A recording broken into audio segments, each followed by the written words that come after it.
नाज़िर सेहत वज़ीर अज़रा पिचो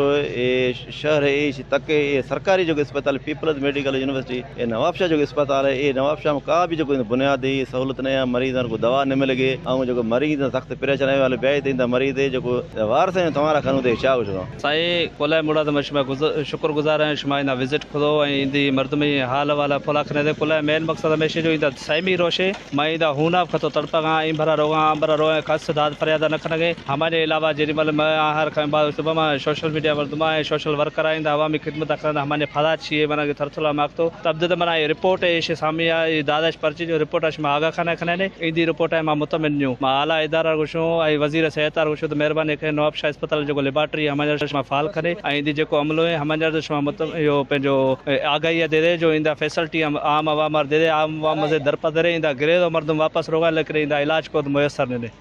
रद्द नहीं मिले बस ओडे दा मोकल रो दो नहीं सुतो पे आया के रद्द दे करी बगे चांडियो आया पका जा करूं जो फकीर बगतली पानी इना ते फकीर नहीं यार इस वाला दवा नहीं दवाई न मिल गए जिया फेरिया की तो खपतियां जुकाम है बुखार है कोई इलाज में न भी गए सरकारी ये प्राइवेट ट्रेन बाबा इश्या औंदा बरे रुलाए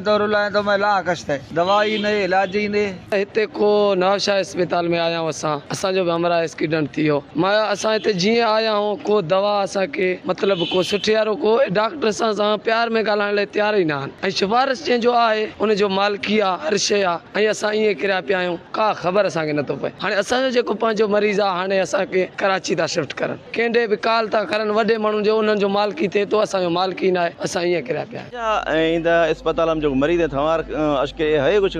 जो सरकारी जो अस्पताल इंदा एक बार गोरी भी नहीं मिल गए जरूरत हमें हुकूमत फौरी तौर नवाबशाह जो असर जदर शहर है मस्किन गरीब जो इलाज घटा इलाज भी कैमरा टीम हमारा ये इमदाद मुगरी वश न्यूज़ नवाबशाह।